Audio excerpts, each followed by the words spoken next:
Have you ever had a crush on someone? And what did you do with that? How did you navigate that? Welcome to Ask Sean, where I explore all sorts of questions about being human and invite you, the listener, to become more present to yourself, your relationships, and your life. I'm Sean Slevin, a licensed professional counselor and a licensed marriage and family therapist. And if you have a question for me, I would love to hear it. You can send that to me anonymously at asksean.org. So today's question that has been sent in is about having a crush. So I'm just going to start by reading it. I have an intense crush on my coworker, and I can't stop fantasizing about him. Are there ways in which I can stop it? How could I use my imagination for something more positive? So first off, I just want to point out how great a question this is in its brevity.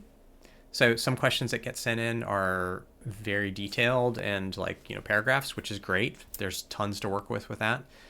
But a question can also be really short and still deeply meaningful. Like this person they have shared a lot about themselves in a few sentences. And that's, I think, is really kind of the essence of a good question, is just that it's real, that it's coming from a real place, that there's some real feeling, some real struggle. There's something honest, going on. So yeah, kudos to this person, whoever you are, for taking the risk and conveying a lot in a few sentences. So let's kind of start diving in. One of the things I want to point out at the beginning is that this really is about longing. And so, we're going to be talking about crushes in particular, but you could apply this to lots of different things, right? A longing to live in a particular place, a longing for a certain kind of career, a longing for a certain health status. Longings can be about so many different things. So, as you're listening, as you're engaging, with this video, let yourself consider, what are some of the things that you long for? Maybe you have crushes or have had crushes. That's a pretty common thing. But, not everyone maybe has had the experience of having a crush. But we all long for things. This is a deeply human experience. To long for something and to really struggle with what do I do with my longings. And actually, I did a video, which I'll maybe put up on the screen or put in the end at the end screen, called "What Should We Do with Our Unfulfilled Longings?" And that gets a lot more into longings in particular. So that can be a great companion piece to this video that we're doing here today. So one of the things I want to explore first is actually something that the questioner has not asked about, but I think is relevant, a relevant starting place, which is the absence of some real world action, right? They describe having the crush, they describe about fantasizing about this person, but they don't mention asking them out, right? The sense I get is that this is sort of, they're in this potential perpetual limbo, right? Where it's the object of my affection is around me, is within vicinity, but they're out of reach, right? So that's something that's good for us to wonder about, right? For a number of reasons. One is, are we prone to being drawn to this type of scenario? Do we tend to get caught up in a fantasy dynamic, whether to do with a potential partner or something else, but a fantasy dynamic with something that's always out of reach, right? Now, this is a little tricky in that longings are inherently related to sort of the gap between what is presently and what we long for, what we want. So this can be complicated, right? But we just want to be mindful, right? There can be patterns that we can get stuck in where we kind of start to torture ourselves a bit, right? Where it's where we don't actually allow ourselves to want what is available, So this person they haven't voiced anything about all that, so I'm not going to go much further with that at the moment. That could totally be a video of its own, when we're kind of we're drawn to a pattern of always wanting people that we can't have, or wanting something we can't have, and what is it about that draws us to that experience. So I just wanted to name that, right? Like that's a thing for us to be curious about here. Another thing to to think about is in terms of like, okay, why might this person not have taken action? Is the object of their affection may be unavailable, right? Like maybe the person they have a crush on that they're attracted to is already partnered, and so there's like, can be ethical, moral reasons, right, to not ask them out. There's also just the like, if they're already partnered, less likely that they would say yes. There could be other dynamics as well. There can be like structural, logistical role kind of prohibitions, right? Like in the workplace, depending on the context, there can be, because of we're trying to mitigate potential abuses of power, there can be rules about like kind of who's allowed to date who in the context of that workplace. This is like very pronounced in my field, for example, right? As a therapist, I am not allowed to date my clients, like, because it's just that could be such a huge power imbalance. And, so my field has very clear, unambiguous, unbending rules about that, right? Like, just because we want to protect clients.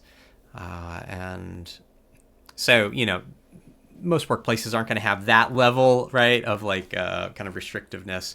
But, there could be something, there could be some kind of, scenario where they're just, it just isn't possible.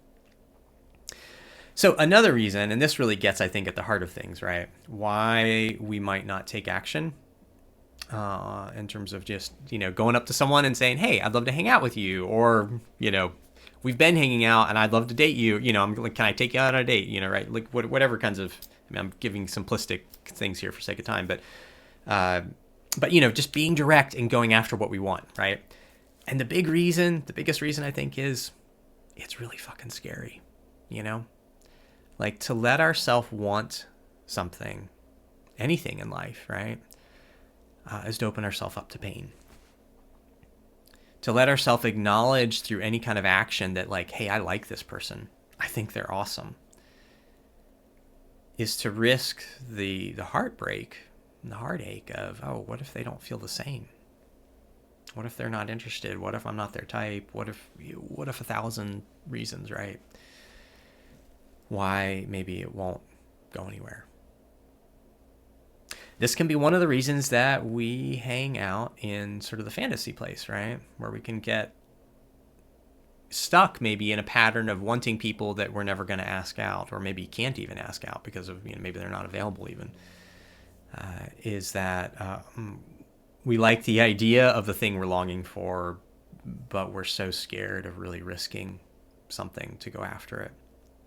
And I'm not saying this, pick on the person who wrote this or anyone else, right? Like I've been in this boat, we've all been in this boat, right? Like we all have had places in life where we've longed for something, or longed for someone, and we've been afraid. We've been so afraid, and so we don't take action. We don't risk.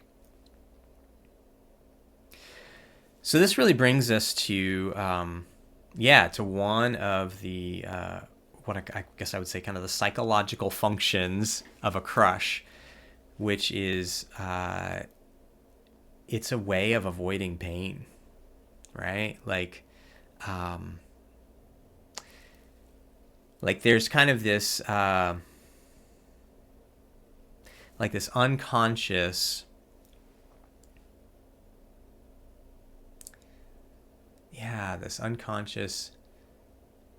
feeling, unconscious draw going on with the fantasy that we're asking that to rescue us from something, to save us from some emotions that we don't know how to deal with, that we don't think we can deal with, can face.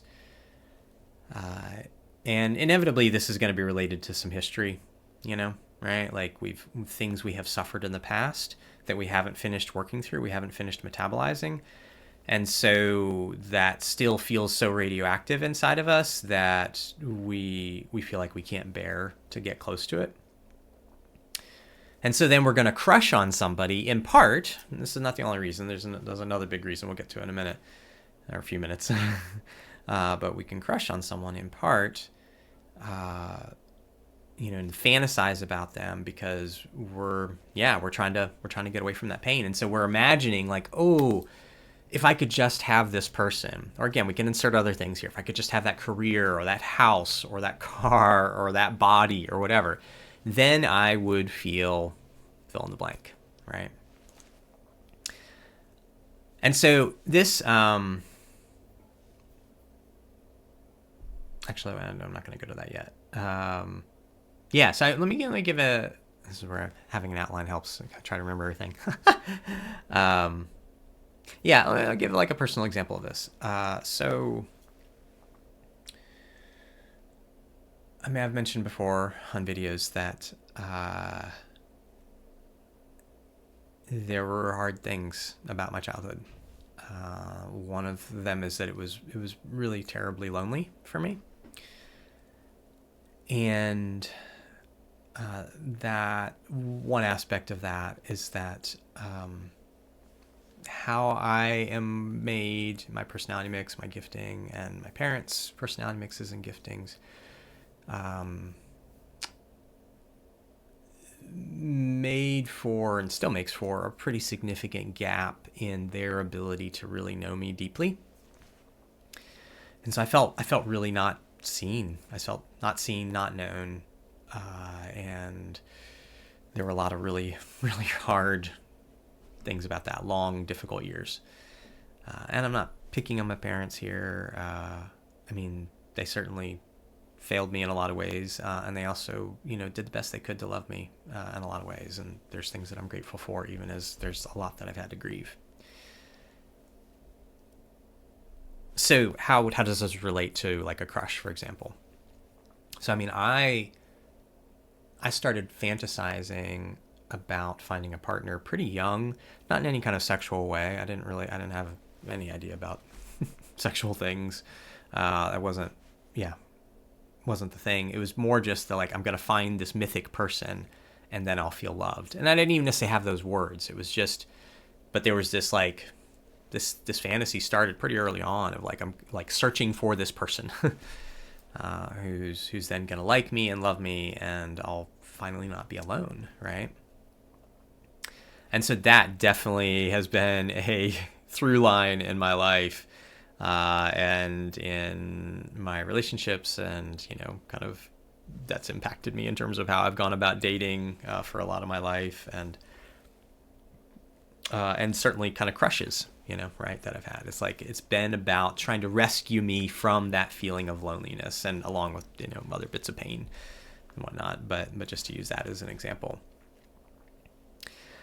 And so this is part of what's kind of addictive, about a crush. This is part of, I love the honesty of this person's question who wrote in, because you can feel the ways in which they feel really trapped. They feel stuck in this, and they're just like, how do I stop doing this, right?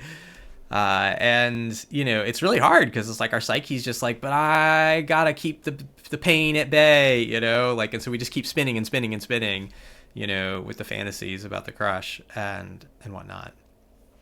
So this is where something like this is really a gift, because it's shining a light on the places that we need to go internally, right? It's shining a light on pain that we need to build a relationship with. We need to learn how to love. And so I'm actually going to give us some, let me just move my outline here. I'm going to give us some actual concrete homework, if you can believe it. I do homework sometimes. Oh, my clients who are watching this will laugh because, like when folks are working with me as a therapist, like they're always like, okay, give me some concrete homework. And I do, but like, there's sometimes where it's like, it's the homework is like, I want you to sit with your feelings. Like, so this is going to be a little bit more concrete than that, although it's definitely going to be related to feelings. So the homework would be, just trying to make sure I don't miss any parts of this. So it would be to think about the fantasy, one aspect of the fantasy about the crush, right?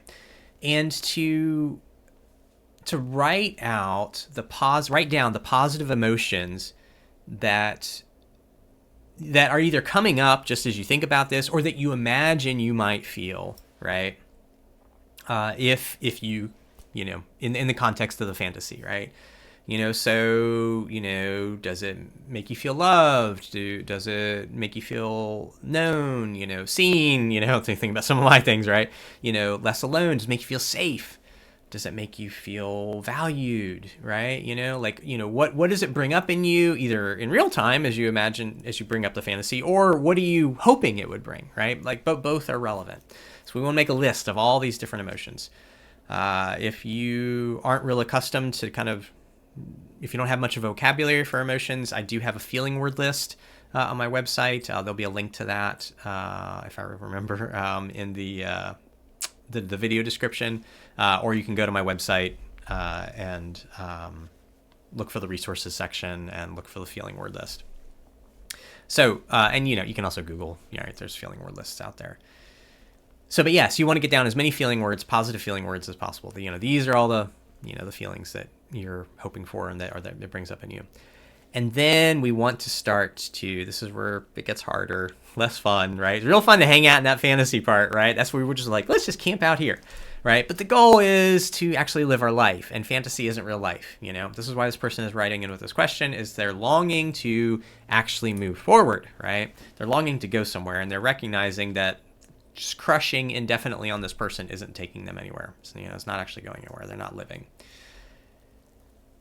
So we want to take these positive words, and we then want to start to either invert them or try to infer from them what's the difficult emotion that I'm afraid to move towards.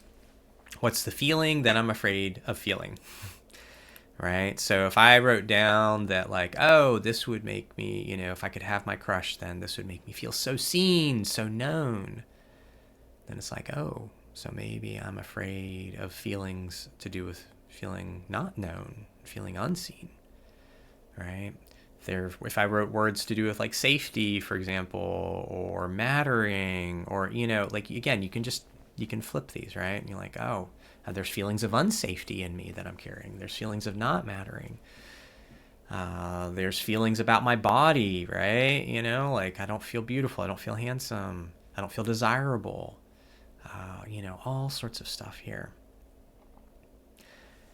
Because the goal is, right, the way that we let the crush teach us something, the way that we make it fruitful, is we let it guide us towards what we need to be in relationship with in ourselves, right? So going back to my example of myself, from a pretty early age, I started having these fantasies about, like, I'm going to rescue a girl, right? Which is a motif, certainly in our culture, the guy rescues the girl and they live happily ever after.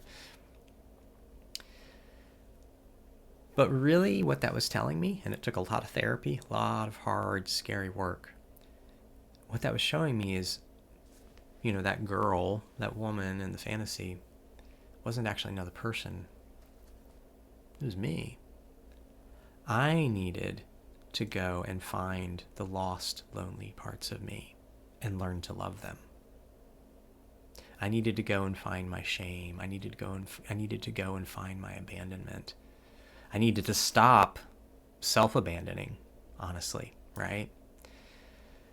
I needed to start to do the difficult work of repair and reconciliation with my parts.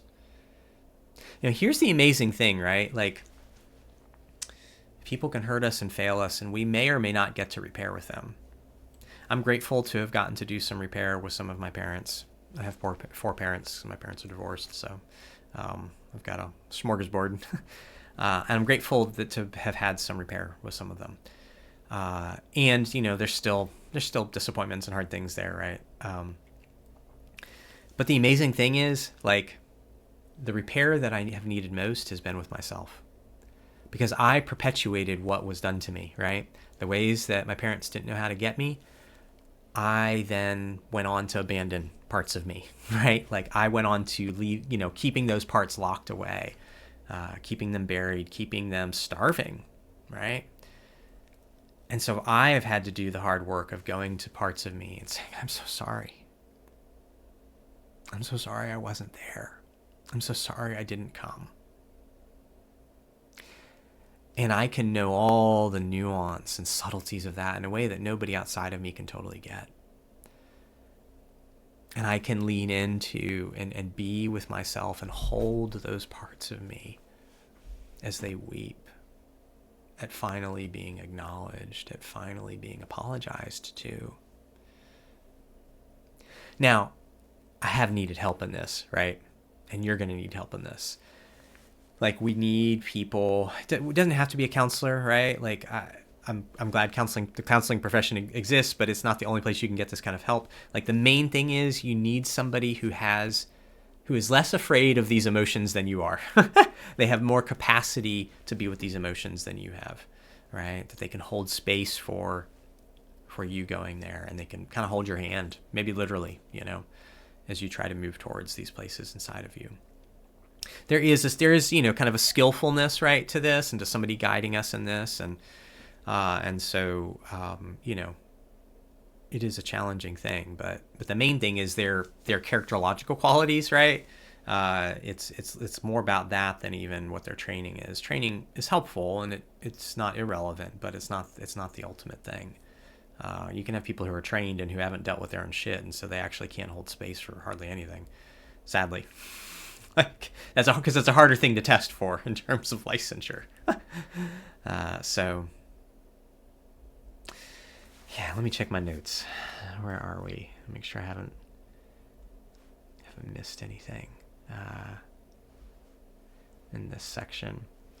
Yeah, so I guess one other thing I want to say before moving on to another point is that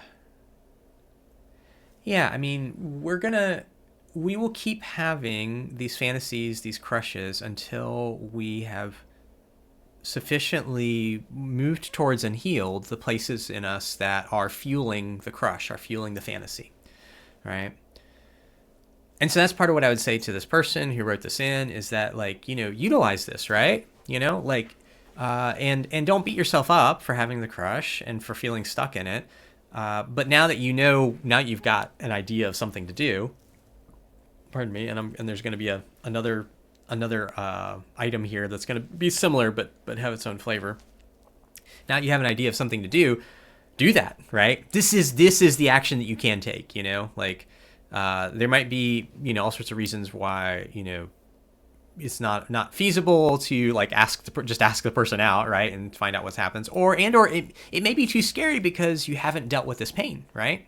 I mean, that's the interesting thing. Like, I have found that as I have faced all the scary things that I was asking fantasies to rescue me from, number one, I don't fantasize like I used to. Like, it's just because I don't need to, right? I'm not needing that to rescue me from something because I've been doing the scary thing, right? But also I'm a lot more comfortable with how I feel about people. And this is really, really beautiful because it frees me up to love people in all sorts of ways and rather boldly and openly without needing what I once needed from them in return, right? So, like, I can even be attracted to people, but also recognize, like, yeah, for various reasons, like, it's not a relationship that can happen, and I can still appreciate them and enjoy them for who they are and enjoy the relationship for whatever it can be, and not be stuck in but maybe. It's like, no, this is what it is right now. And, and if for whatever reason, this is all that it can be, like, well, this is still beautiful, and I can still love them in a certain kind of way, right? Because I no longer need them to be this thing, symbolic thing that I once needed them to be, right? Or needed somebody like that to be, we start to be able to love people for people, like, which is, what an amazing thing, right? As opposed to loving them unconsciously for what we imagine they can do for us. Hold on. I'm trying to not sneeze. Whew.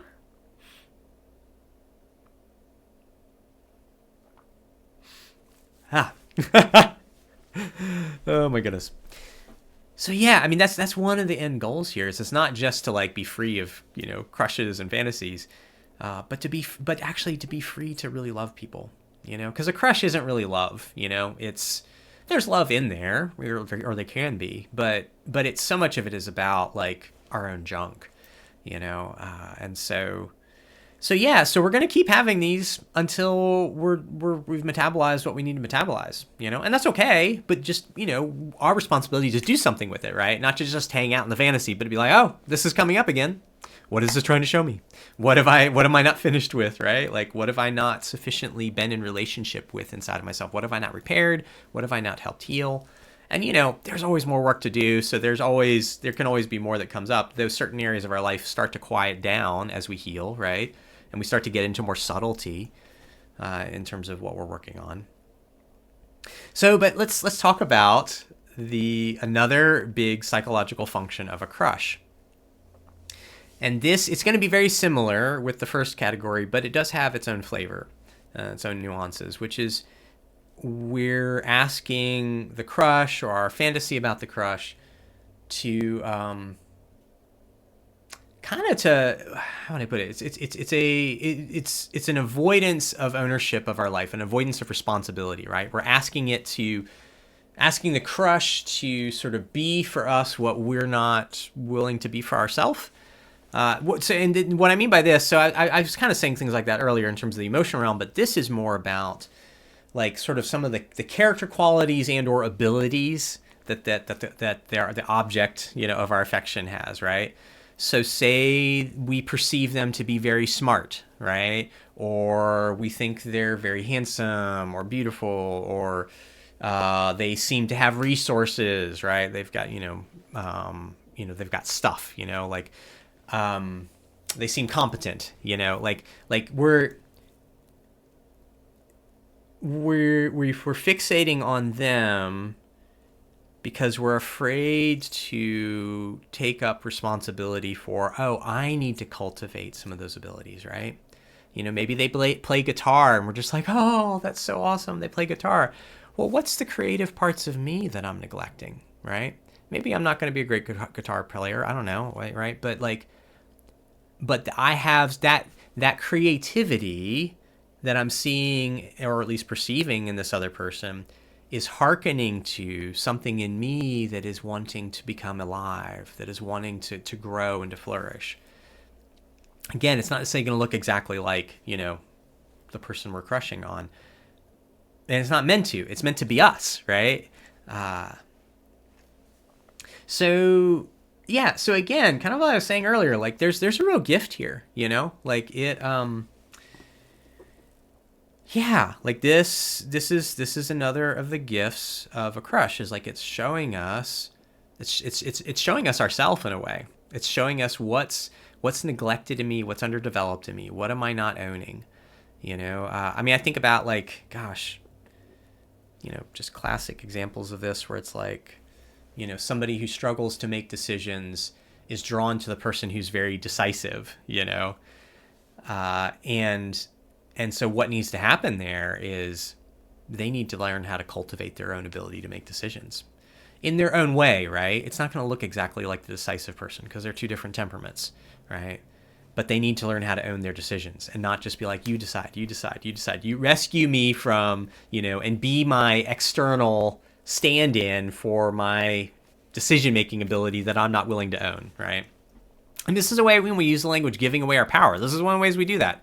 It's like all these things that I think are awesome about you that I'm not willing to integrate.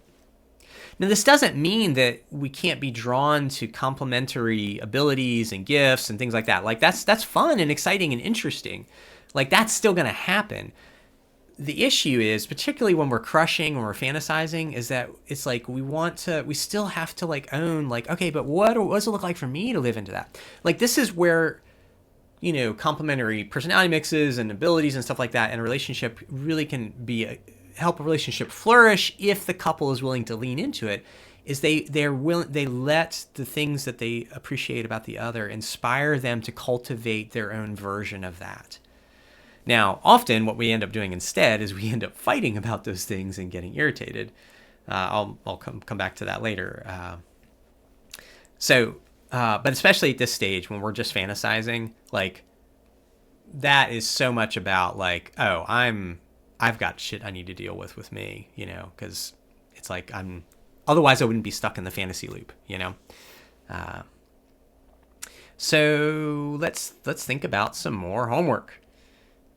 Going to be very similar to what I said before, which is to write out the various character qualities and abilities, competencies, and whatnot that you perceive in your crush, like that you imagine about them. So it doesn't, I'm not actually concerned about what the reality is, right? Like you might imagine that they're this amazing, whatever, such and such.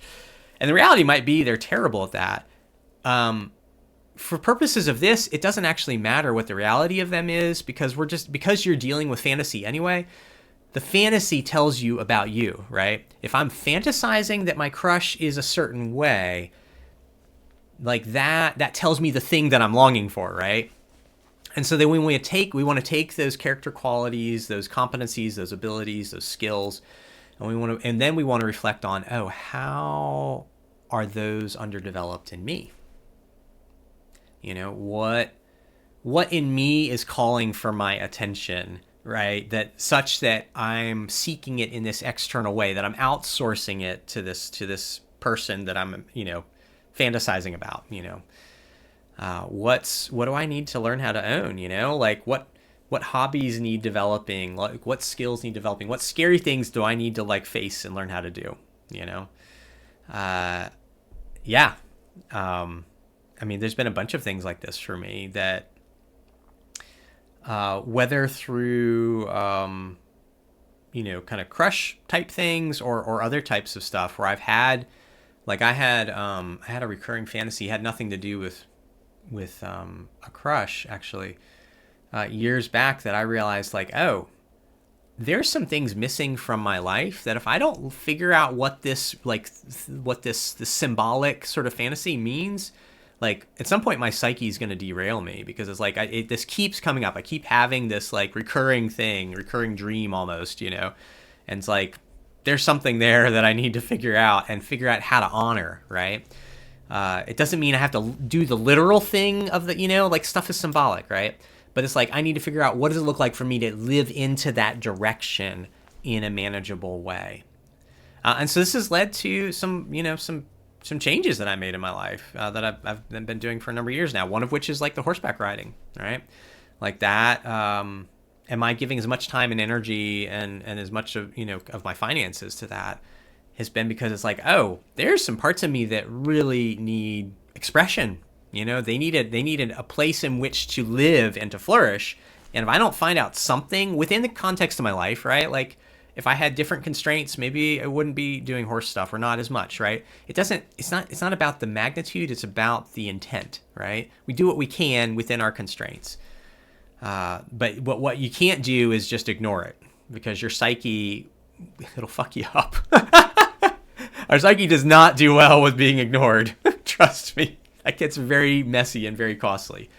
So many of the stupid things that we do is because we're ignoring, or our psyche's like, hey, pay attention to me, fucking pay attention to me. So I always encourage you to listen early and often and to figure out ways to honor, what's going on inside of you, in a way that's congruent with your whole self, right? So let's see here. Where are we? I'm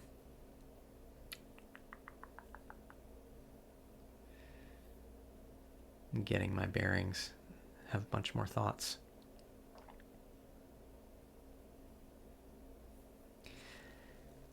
Yeah, so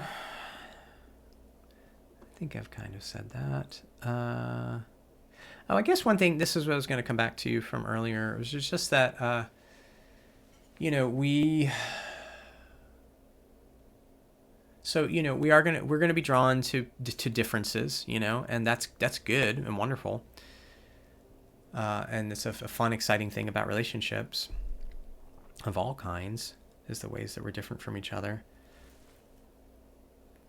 But if we are approaching this only as outsourcing, right? So like, you get to be the smart one. I don't want to take responsibility for developing my intellectual capacity, for example. or you get to be the responsible one. I don't want to have that responsibility. Or you get to be the fun one. I don't want to have to do the hard work of like working through my pain so that I can tap into my playfulness, right? So initially that's really fun and we enjoy that, but whatever we are not accepting in ourselves, whatever we reject in ourselves, we will eventually reject and hate and even despise in our partner. And this is why, classic pattern, right? We get together with someone because they're so fun, and then later we're mad at them because they don't take things seriously enough. They're da, da, da, da. And it's like, so it doesn't work to outsource. You gotta own your own fucking life. Like there's no way around it. Nobody can do our life for us. Like we have to take responsibility for it. As I often say, we have to bear the burden and the beauty of our life, right? Nobody can do it for us. They can be beside us. They can hold our hand, right? Like we can be shoulder to shoulder, but they can't do it for us. Like we have to cultivate, whatever our own versions are of those abilities and those talents and whatnot. We have to take responsibility for that. Because otherwise, we'll try to destroy it in the other person, just like we've been destroying it in ourselves, right? And so with my own self-abandonment, right, out of my abandonment wounds, if I didn't learn how to own that and repair that and take responsibility for knowing myself, then I will, I'll play that out with other people, whether it's a partner or friends or strangers or whatever. And it's like, so it doesn't matter what the thing is, right? It will keep coming up until we learn how to turn towards it directly and be in direct relationship with. You got to be eye to eye with yourself in a sense and with your parts, which is beautiful work. It's also really freaking hard work. It can be really, really scary. But it is doable. I'll maybe say some more about that here in a bit. So, this person asked, how can I use my imagination better or to, more productively, more healthily? And so I just, I want to say, I think that these fantasies are actually a great use of imagination as long as we do something with them. Right? The problem is we tend to have these fantasies and we just hang out there, and that's not productive. And this person who wrote in the question is rightly sensing that. That's why they wrote. Is they sense their stuckness. That's implied in kind of what they've written. So, but if we recognize that a crush, that a fantasy, that this is a message, right? That this is a message from our soul. For me, I believe in God, so I would also say this is a message from the divine, right? That God is trying to tell me something and my soul is trying to tell me something. If we can treat it as a symbolic language, right? That it isn't, it's not actually, the answer to my life is I have to just, get together with this person or have this job or da-da-da. But if we can treat it symbolically of this means something in symbolic ways about things that emotions I need to face and grapple with, and, attributes that I need to be in relationship with, right? If we can recognize it for what it is and not ask it to be something it can't be, right? These fantasies they can't save us. They are pointers, right? They're pointers. If we can just recognize that, I'm having a fantasy about that again, or I'm having a new fantasy about something else, or a new crush or whatever, or I'm having a reoccurring dream. I mean, this applies to dream work as well. It's really kind of all the same kind of thing. If we can recognize it for what it is, that these are messages, not in the again, it's not, I want to be careful here. We can, don't want you to misunderstand me. The messages that require interpretation, it requires, it's if you're having fantasies about having an affair or fantasies about robbing a bank or whatever, it's again, it's not that okay, you should go have an affair or you should rob that bank. It's no, what is it about robbing a bank that's appealing to you? Is it about the adventure? Is it about the challenge? Is it about the risk taking? Have you been spending your whole life being, the good person, and something in you is grappling with what about my badness? What about my, transgressiveness? Like there can be 1,000 different things here, right? So the point is, our job is to wisely. It requires wisdom. This is where having a guide who has wisdom, has experience at this kind of work is really invaluable. So it does require wisdom to kind of tease out, like, what is this telling me about myself and about what I need to live into, right?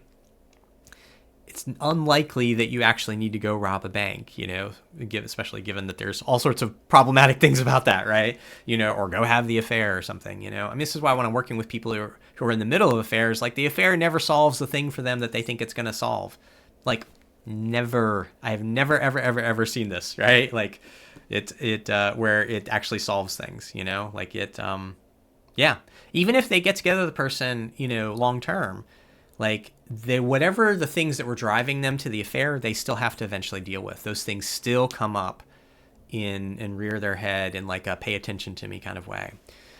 And so there's a grace to this, right? That we keep getting chances. Like, thank freaking goodness, like we keep getting chances. Like life is going to keep offering you opportunities. We tend to think that's annoying, and inconvenient, and it kind of is, I guess. But also, what a grace! Because the worst thing would be if we're forever stuck. If we're just going to loop and loop and loop and loop and loop and never go anywhere, right? That's hell. Like that's hellacious. That's a hell of our own making. Like nobody wants to live in that, even though we all are prone to choosing it. But yeah, that's not what we want. So let's see. Yeah, so I guess that's the main thing I would say about better use of imagination is like, like it's letting these fantasies teach us about ourselves. And then, kind of a form of imagination is wondering, right? Wondering what is this trying to show me, right? Like, can I start to try to imagine that this means something more than just the surface level of like, I have to have this guy or have to have this girl or have to have that job or house or whatever the heck the thing is. Can I feel into what does that mean? What is the meaning underneath this? What are the feelings? What's the wounds that are calling for my attention? What are the parts of me that are neglected? The parts that need expression that I need to somehow integrate into my life, right? I can't go off and become a bank robber. That doesn't really work for all of my system and my values, but can I cultivate some kind of like, I don't know, healthy risk taking, in a way that works with my whole person and works, and isn't violating my community and, these kinds of things. Right. So yeah, like that's our call. That's our responsibility. Can we start to cultivate that kind of imagination, right? Let the fantasy guide us towards a deeper kind of more nuanced imagination. So this is hard work, right? It is hard work, and there can be a lot of heartache in this. I mean, I'll just allude again to the video of what should we do with our unfulfilled longings. Like that, there can be deep pain that we have to work through, which that video talks some about. It's kind of, again, I think it can be kind of a companion piece to what we're talking about here. But like, yeah, we need people walking with us. We can't do this alone, but it is doable, right? Like if you're having the fantasy or the recurring dream or nightmare, you're keep crushing on the same kinds of people or whatever, right? Like that's happening for a reason. There's a purpose that your psyche has in that. I would say, again, as a Christian, I would say there's a purpose that God has in that for you. It's not random. And so your job is to try to tease that out, just try to start working with that. And it can take time. I mean, some of the things, it took me a couple of years with one of the fantasies that I was having. Again, this one wasn't about a relationship oriented, about something else, about like having a certain kind of life, I guess you might say. But it took like a lot of experimenting and some trial and error of like figuring out like what's kind of getting at that in an embodied way, in a lived way, right? Like how do I put flesh on that? Yeah, but eventually like I started to kind of hone in on things of like, oh, okay, that starts to feel like it's touching something, or that still touches something, or that's not quite, like, let's try this, And so, yeah, a lot of trial and error. So persevere, stick with it, right? Which you can do because you've probably been crushing for a while, and this probably isn't your first time. So you can do things repeatedly. We're just saying, let's actually make it productive. Let's make it help it go somewhere, right? As opposed to spinning our wheels, right? We know we can do things over and over and over. Let's just take that into the domain of actually doing it in a transformative way, right? Pardon me. So, yeah, I guess final thought is that you're worth it. You're worth this work, This is one of the ways. I mean, so when we're crushing, when we're longing, it relates to, that relates to things that we haven't yet healed, we haven't yet integrated, we haven't yet owned. And so the very act of engaging in this difficult work is a way of starting to live as though we are important, to live as though we matter, to live as though the good things we long for can be true about us in some kind of way, right? There's an act of faith in this for sure, whether you're spiritual or not. It's just psychologically, it's an act of faith of I'm going to keep trying this even though it's hard, right? Keep trying to face the pain, face the unintegrated parts of myself. But yeah, there's something so powerful about I'm going to keep putting in the time and energy. I'm going to keep behaving as though I matter to myself. Keep behaving as though maybe I love myself. This is how we learn to love. How we learn to love ourselves and how we learn to love others is by there's a perseverance quality that I keep showing up day after day after day. So, yeah, you are worth it. You're worth the effort. So keep at it. And when you give up, well, give up giving up and try again. Don't stay in the give up. Sometimes we have times of giving up, but you don't have to stay there. You don't have to get stuck there. If you're watching this and things I've said have provoked questions in you, whether specifically about this video or maybe about, tangents, other things, kind of spinning off into other ideas, I would certainly love to hear those from you. As I said at the beginning, you can send those in to me anonymously at asksean.org. Also, if, as you've been watching this, you have thought of somebody who you think this might resonate with, you think this video could help, please consider sending this to them. I'm a fellow human. It's not I don't have all the answers, right? But I make these videos because I'm trying to be helpful to more people. I can only work with so many clients at a time in my counseling practice. And so this is a way to try to do some additional good in the world. And so you can play a part in that. And that if you're thinking of people who are I bet they would benefit from hearing this too, then please share it with them. Please share it around. Don't be spammy or anything, right? Don't, just share it if you think it's worth sharing and with whom you think it's worth sharing. But I want this to be helpful to whomever it can be helpful. So, I wish this could be a two-way conversation more directly.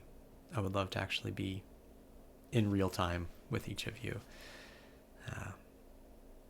But yeah, until next time, peace be with you.